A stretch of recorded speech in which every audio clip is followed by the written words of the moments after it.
अनन्य चिंतन, अनन्य चेता सततम। पकड़ो इस बात को। अंदर से तुम्हारा चिंतन क्या चल रहा है? बाहर से आपकी सब सेवाएं हैं, पवित्र हैं, मंगल है, ठीक है। बात अंदर की, बाहर से शरीर पवित्र होने की बड़ी सुंदर सेवाएं हैं। अंदर चिंतन अगर राधा वल्लभ सिंह हरिवंश, राधा वल्लभ सिंह हरिवंश नहीं चल रहा है तो अभी अधूरा है कार्यक्रम। एक टांग के बल कैसे चला जाता है जानते हो? देखते हो कितने कष्ट पर चलते हैं। दो टांगों से कितनी आराम से चला जाता है। दो पंखों से पक्षी आकाश की यात्रा करता है। ऐसे ही शरीर से सेवा और मन से सुमिरन, इन दोनों से अध्यात्म की ऊंचाई पर पहुंचा जाता है। यदि शरीर से सेवा नहीं तो मन के सुमिरन में आप जो लगे हुए हैं उसमें संपूर्णतः आप नहीं लग पाएंगे। सेवा की अत्यंत आवश्यकता बड़े बड़े सिद्धों ने की। अगर शरीर सेवा में लगा, मन सुमिरन नहीं, तो सेवा में आप टिक नहीं पाएंगे, आपकी वासनाएं गिरा देंगी आपको। दोनों अत्यंत आवश्यक है, शरीर से सेवा और मन से सुमिरन। चाहे गृहस्थ हो चाहे विरक्त हो, अपनी अपनी पद्धति, निवृत्ति मार्ग परक सेवा, प्रवृत्ति मार्ग परक सेवा।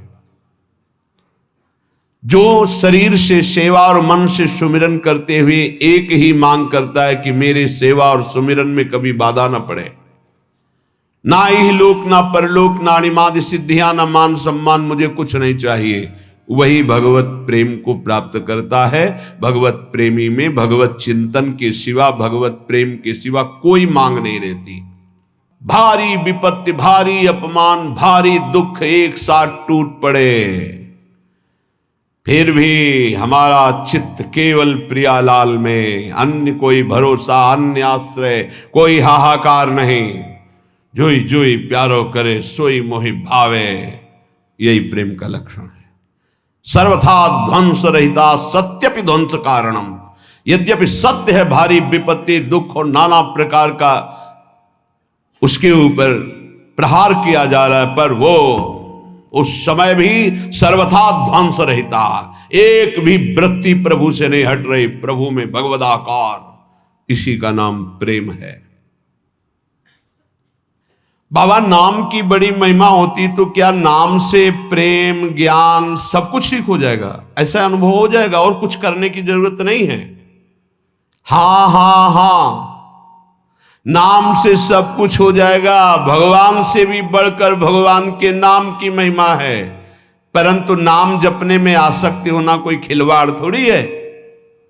नाम जपने में आसक्ति होना ये बड़ी कठिन बात है, सबसे कठिन बात है।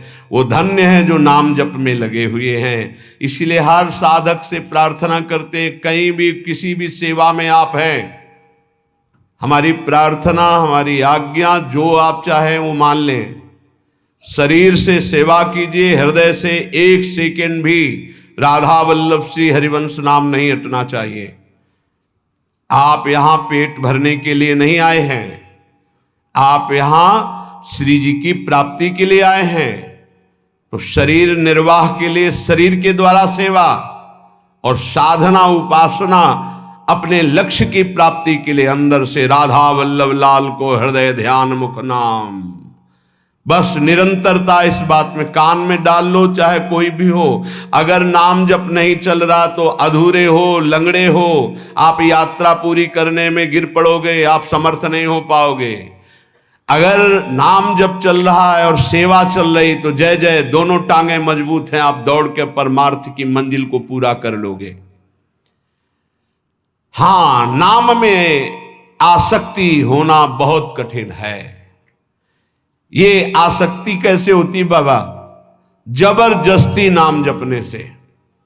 पकड़ लो, राधा राधा राधा राधा, मन कह रहा है नहीं नहीं नहीं, राधा राधा राधा राधा, राधा वल्लभ सिंह हरिवंश, राधा वल्लभ सिंह हरिवंश।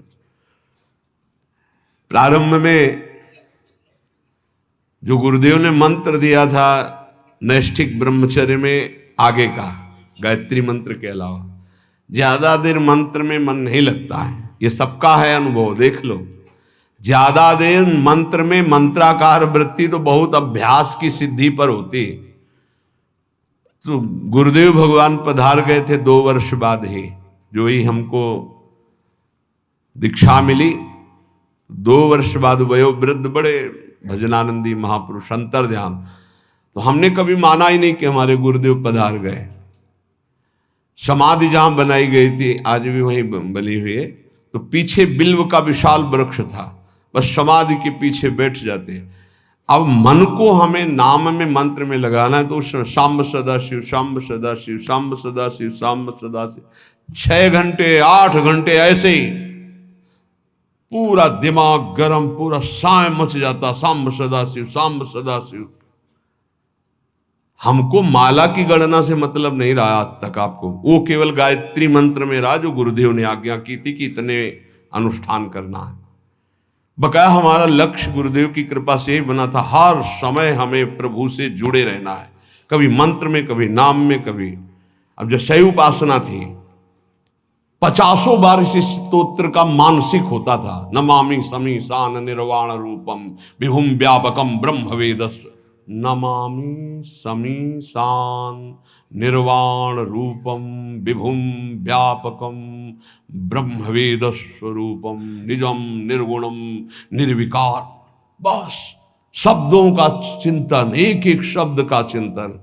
तब ऐसे लगता, वायु चलती तो लगता मेरे महादेव मेरा आलिंगन कर रहे, शिव शिव शिव शिव, हर हर हर हर। ऐसे हृदय की तरंगे भगवदाकार वृत्ति में परिणित होने के लिए जिद्दी स्वभाव, हट करके उसमें लगना। बाबा कह रहे हैं नाम में आसक्ति कैसे होती? हठ पूर्वक नाम जप करने से। माला में मन नहीं है तो धर दो माला, शुरू कर दो, राधा राधा राधा राधा राधा राधा राधा राधा राधा राधा। भन, जैसे वो भृंगी नाम का कीड़ा दूसरे कीड़े को भ्रंग ऐसे करके भृंगी बना देता है, हम अपने मन को कृष्णाकार करते हैं, भगवदाकार करते हैं। 1 घंटे 2 घंटे 4 घंटे लगे। जब हम कीर्तन में देखते, उत्साह पूर्वक कीर्तन, एक अद्भुत आनंद की उत्पत्ति होती। खुद आप देखिएगा, जब आपके गले की नसें फूलने लगे, हाँ वैसे लड़ाई हो तो मोहल्ला जानेगा, कीर्तन हो तो 12 बार जाना मुश्किल हो जाए। ऐसा नहीं होना चाहिए। उच्च स्वर स्तंभद सर्वदैव, ऊंचे स्वर से भगवान नाम कीर्तन करें। आपसे सत्य कहते हैं, क्यों ये बोल रहे हैं? क्योंकि विश्वास की कमी है, इसलिए महापुरुष कसम पूर्वक सत्य पूर्वक ऐसा बोलते हैं। यदि आपको संसार की आसक्ति नष्ट करनी है, दुखों से पार जाना है, तो आप नाम जप में लग जाओ, और नाम जप में जबरदस्ती लगकर आसक्ति पैदा कर लो नाम की।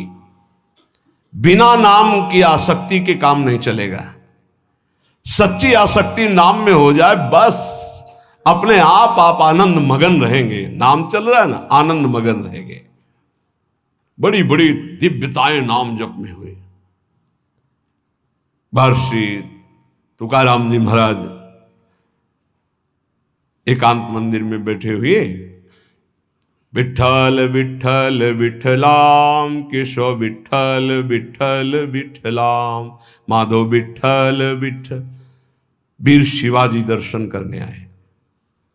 कोई सैनिक नहीं, क्योंकि मर्यादा ऐसी होती, अपने पदाधिकार का अभिमान प्रदर्शन विज्ञजन नहीं करते हैं कि वो बड़े बड़े सब संगीन लिए हुए उनके साथ, वो साधारण धोती कुर्ता और एक पाग बंधी हुई, और 2 अंगरक्षक बिना किसी अस्त्र शस्त्र के ऐसे ही नंगे पैर वहां पहुंचे, पाग उतारी, प्रणाम किया, बैठ गए। तुकाराम जी ने आंख खुलकर देखा, शिवाजी बैठ, बस 2 पार्षद। बाहर 1-2 गुप्तचर गुप्त रूप से, क्योंकि उस समय बहुत ही संकटपूर्ण स्थिति थी, दर्शन करने गए थे। नाम कीर्तन की मस्ती तो बैठे रहे। इतने में विपक्ष को, जो म्लेच्छ आधिपति था, उसको सूचना मिली, बिना किसी सेना के अंगरक्षक के शिवाजी महाराज तुकाराम जी के पास अमुक जगह दर्शन करने गए। इस समय मारने का बहुत बढ़िया अवसर है। बहुत ही उद्भट वीर और महाभागवत, बड़े बड़े भक्तों की चरण धूलि मस्तक पर रखने वाले, और वीरता की तो पूछो मत। और समर्थ स्वामी के शिष्य थे, कोई ऐसा ले, समर्थ गुरु रामदास जी महाराज। एक गुप्तचर भागते हुए आया और कहा, म्लेच्छ सेना आक्रमण के लिए तैयार हो चुकी है, ना यहां सेना है, ना यहां अंगरक्षक है। शिवाजी जानते थे नाम की महिमा। क्योंकि भक्तों का संग कर, बिल्कुल कोई डर नहीं। वही प्रीति का क्या लक्षण, विध्वंस की उपस्थिति होने पर भी विध्वंस रहता। तुकाराम जी की तरफ देखा, तुकाराम जी ने ऐसे समझ गए, विठल विठल, तार नहीं टूटा नाम। इतनी देर में घोड़ों की टाप गूंजने लगी, आसपास पूरा मंदिर म्लेच्छों की सेना ने कवर कर लिया और सेनाधिपति अंदर प्रवेश हुए, नंगी तलवार हाथ में लिए। केवल विठल विठल तुकाराम जी कर रहे हैं, बस कोई नहीं। पूरा मंदिर खाली, सामने चौड़े पे बैठे हैं वीर शिवाजी और 2 अंगरक्षक, कोई नहीं दिखाई। वहीं से आवाज लगाई कि हुजूर यहां तो कोई नहीं है, गलत सूचना मिली, छान मारो पूरा मंदिर। पूरा छाना गया, कोई नहीं। बोले वापस चलो, फिर सूचना गलत रही। वापस सेना चली गई। तब बोले शिवाजी कि प्रभु ये क्या था? बोले विठल के नाम का चमत्कार था, विठल के नाम का चमत्कार।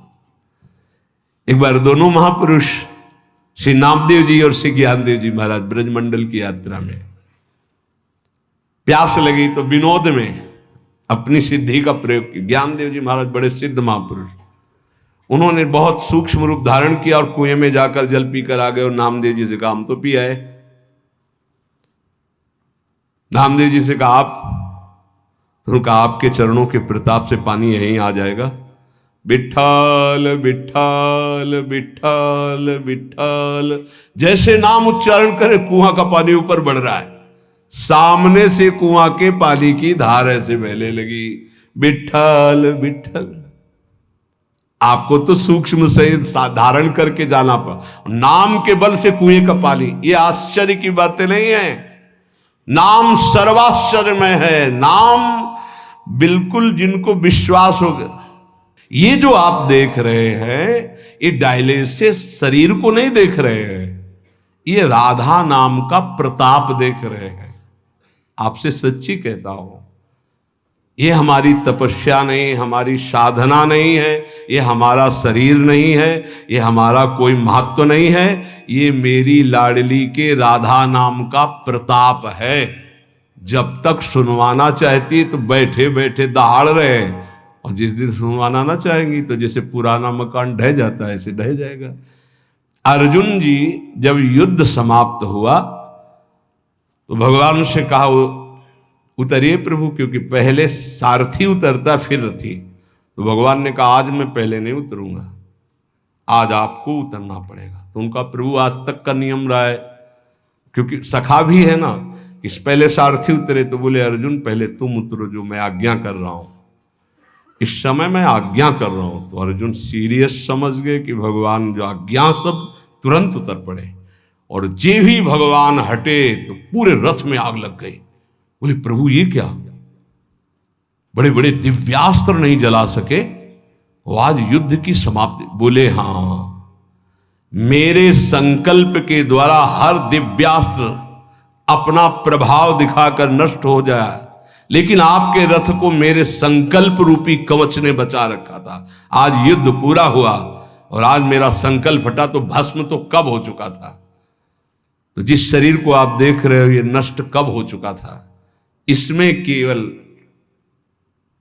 राधा नाम प्रताप है, वो कोई चमत्कार इससे केवल नहीं माना जाता कि ऐसा नहीं, अतुलित बल है, असीम आश्चर्यमय है राधा नाम। आपको जो राधा नाम सुनने को मिल रहा है, जपने को मिल रहा है, श्री कृष्ण की अपार कृपा से हो रहा है। आप समझिएगा कुछ भी नहीं दुर्लभ, कर तुम अकर तुम अन्यथा कर तुम सर्व समर्थ, प्रभु को अधीन कर लेने वाला प्रभु का नाम है। इसलिए कह रहे जब नाम में सच्ची आसक्ति हो जाएगी तो आप फिर इसकी महिमा खुद देखेंगे। सर्वाश्चर्य में अपने बस की बात नहीं है, सच्ची मानिएगा। महाराज एक और संशय है कि जब साधारण पतिव्रता अपने पति का वियोग होने पर शरीर नष्ट कर देती है तो फिर प्रेमी जनों को अपने आराध्य देव की अनुभूति ना होने पर वो शरीर क्यों नहीं छोड़ देते। साधारण प्रेमी शरीर छोड़ दे, फिर ये तो भगवत प्रेमी, इनके शरीर क्यों बने रहते हैं, ये क्यों वियोग में शरीर क्यों नहीं नष्ट कर देते। जैसे गोपीजन, बाबा का उत्तर, तो क्या इनका प्रीतम अनित्य समझे हो क्या? अनित्य एक देशी होता है, नित्य सर्वत्र विराजमान होता है। बहुत सुंदर उत्तर दिया। क्या इनके प्रीतम को अनित्य समझे हो क्या? प्रेमियों के प्रीतम अनित्य थोड़ी है। अनित्य मतलब नाशवान, नाशवान एक देशी होता है। सच्चिदानंद बपू हर कण में विराजमान रहता है, अपने में विराजमान, बाहर विराजमान, भीतर बाहर सब। बहिरंतश्च भूतानाम अचरम चरमेव च दूरस्थम चांतिके च तत्। वो दूर भी है, वो नजदीक भी है, वो बाहर भी है, वो भीतर भी है, चर अचर में सर्वत्र। बहिरंतश्च भूतानाम अचरम चरमेव च सूक्ष्मात् तद्विज्ञेयम दूरस्थम चांतिके च तत्। वो सूक्ष्म है, वो बड़ा महान, अणुअणियान महतो महियान, दूर से दूर, नजदीक से नजदीक, बाहर से बाहर, भीतर से भीतर, जहां तुम अनुभव करना चाहो तुम्हारा प्रीतम तुम्हारे साथ है। उनके वियोग में शरीर त्यागते हैं वो जो प्रेम में कमजोर होते हैं। गोपिका समर्थ प्रेमी है, वो अपने इष्ट के इशारे को समझती है, इसीलिए वो शरीर रखकर उनके प्रेम में विकल रहती है। फिर आप समझो, एक श्री कृष्ण मथुरा में बैठे थे, एक हर गोपी के पास श्री कृष्ण थे। उद्धव जी ने अनुभव किया, हर गोपी के पास श्री कृष्ण, बाहर से भी योग दिखाई दे रहा है, लेकिन हर गोपी को श्री कृष्ण के सानिध्य का अनुभव हो रहा है। कैसे उनका शरीर छूटे? कोई उनके प्रीतम अनित्य है क्या? और प्रेमी वही होता है जो अपने प्यारे की इच्छा का अनुगमन करे, प्यारे जो चाहते हैं। प्रीतम की प्रसन्नता ही प्रेमी का जीवन होता है। प्रीतम की प्रसन्नता है शरीर रखकर मेरे प्रेम में आह्लादित रहो, डूबी रहो, विरह में डूबो। तो गोपीजन प्रसन्नता पूर्वक दुस्सा विरहानल का आदर करते हुए स्वीकार किए हुए हैं। ऐसे महान प्रेमी जन प्रभु की इच्छा का अनुगमन करते हैं।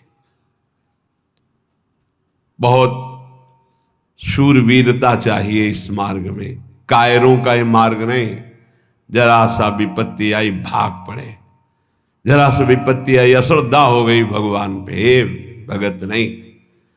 ये धद्दे हैं, स्वार्थी है, वाणिज्य है, ये प्रेम नहीं है। कि हमें जरा सा विपत्ति अपमान हुआ भगवान से अश्रद्धा हो गई, क्यों अपमान दिलाया? नहीं, अपने प्रीतम माना देह को, देह संबंधियों को, भोगों को, और भगवान को माना साधन।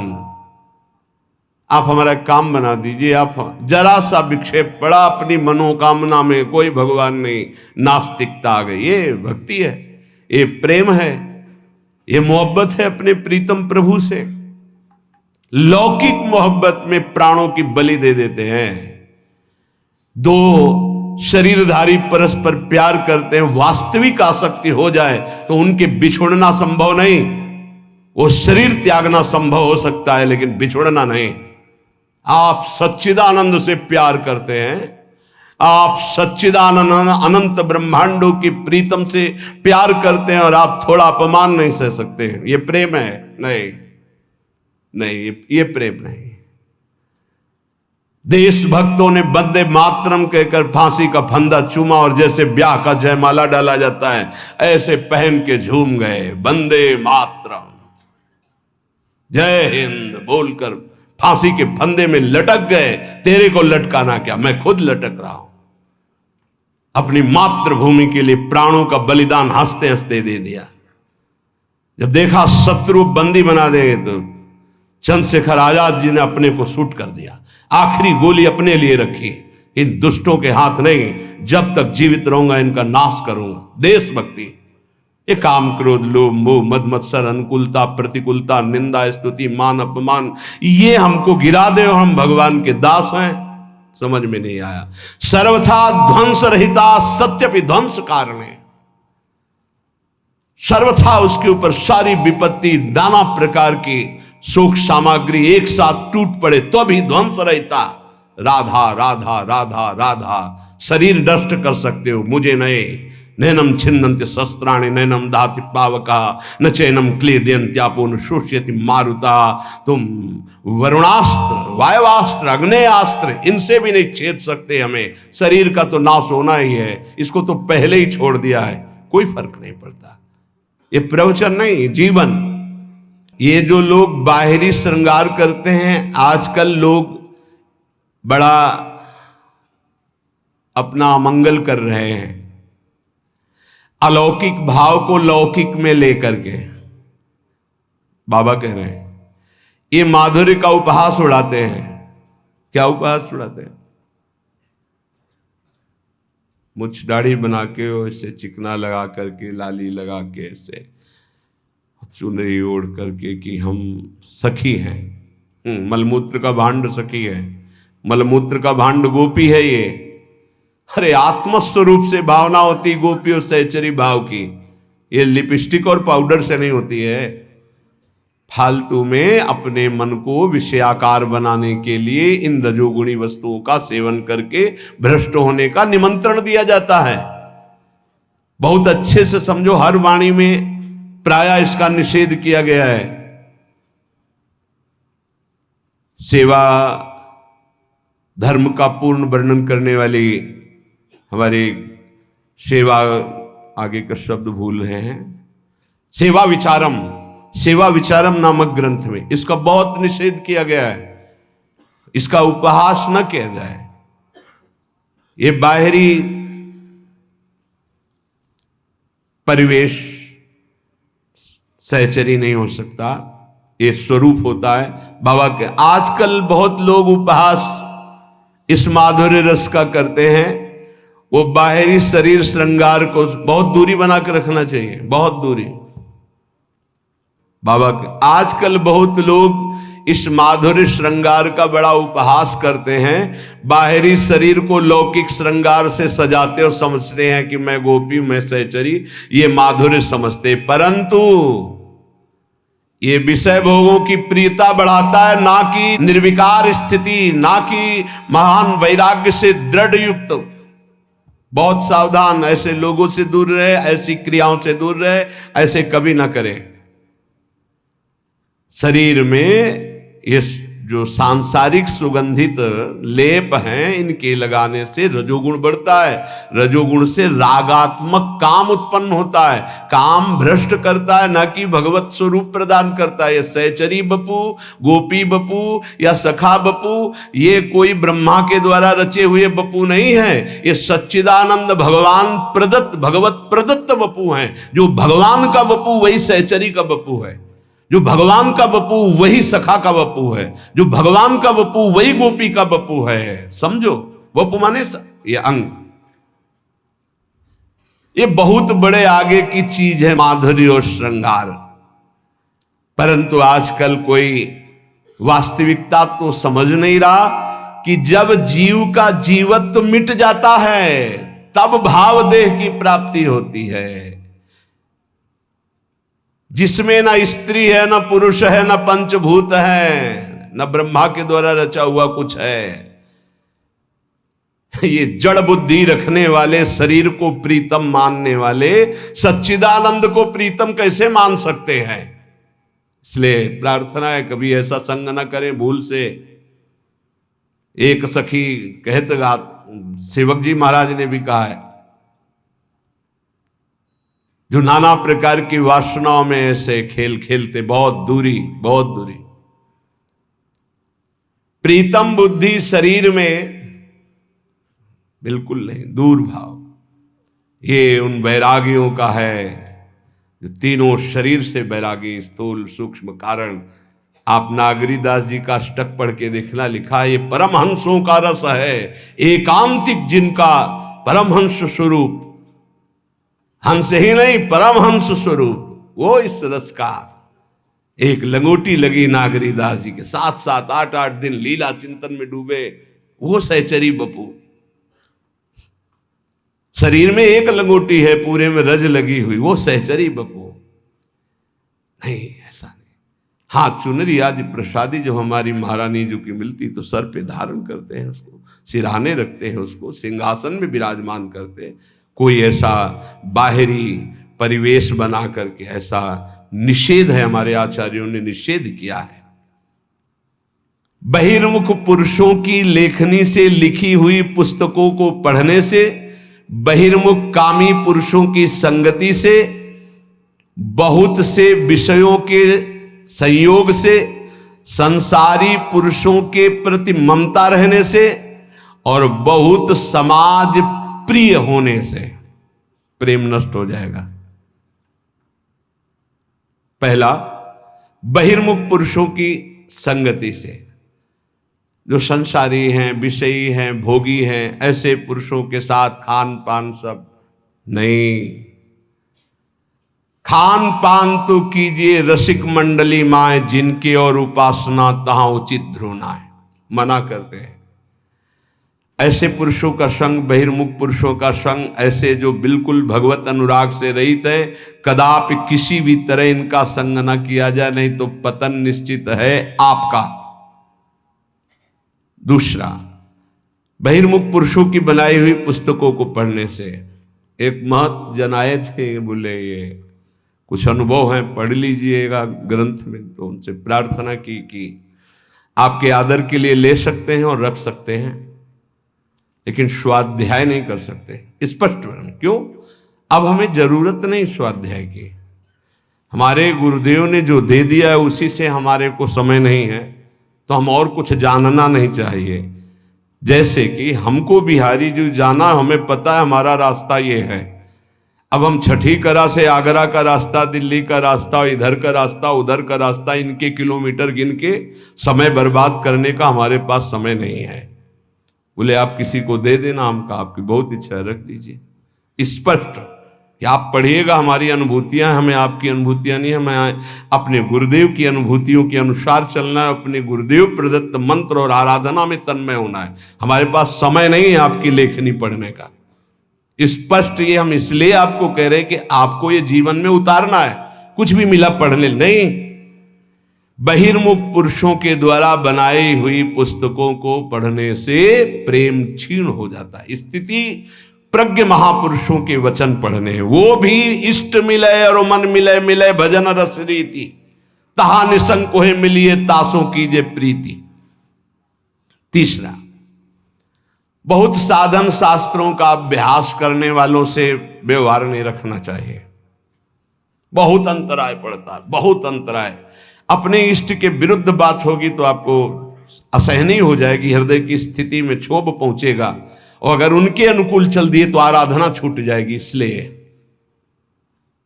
बहुत मिले वो संग नहीं, संग वही जो इष्टाकार वृत्ति करवा दे। कामी पुरुषों का संग, रागी पुरुषों का संग, ममता युक्त पुरुषों का संग का त्याग कर दे, नहीं तो प्रेम में बाधा खड़ी हो जाएगी। और बहुत समाज प्रिय बनने की चेष्टा, यहां वहां दौड़ भागे सब, इससे प्रेम क्षीण हो जाएगा, जो पूज्य बाबा कह रहे हैं। ये ध्यान रख ले जीवन में कि जिस मार्ग में हम चले उसमें बहुत बड़ी बाधा है। बहिर्मुख पुरुषों की संगति, बहिर्मुख पुरुषों के द्वारा रची हुई बनाई हुई पुस्तकों के पढ़ने से, बहुत से साधनाभ्यासी शास्त्राभ्यासी इनका संग करने से, और कामी पुरुषों के संग से, और समाज प्रिय बनने की लालसा से साधन मार्ग छूट जाएगा, भजन मार्ग छूट जाएगा, प्रेम में कमी आ जाएगी। तो प्रेमी को कब तक भजन करना चाहिए? जब तक पांच भौतिक शरीर छूट न जाए तब तक, चाहे वो स्मृति में तन्मय होकर छूट रहा है, देह भाव विस्मृत, या वास्तविक मृत्यु आ गई है, तब तक। सोने से लेकर मरने तक, अब सो गए, मूर्छित हो गए, मर गए, उसकी बात अलग है, लेकिन इसके अलावा जितनी चेतना है उसमें नाम नहीं छूट सकता, भजन नहीं छूट सकता। कारण कि विषयाशक्ति भजनानंदी में रहती नहीं। उसका भजन स्वाभाविक जैसे मशीन कर रही हो ऐसे हृदय में होता है। गाढ़ अनुराग से ध्येय का कभी विस्मरण होता नहीं। विषयों में अनुराग होता नहीं। कागज के घोड़े पर कौन सवारी करके यात्रा करना चाहेगा?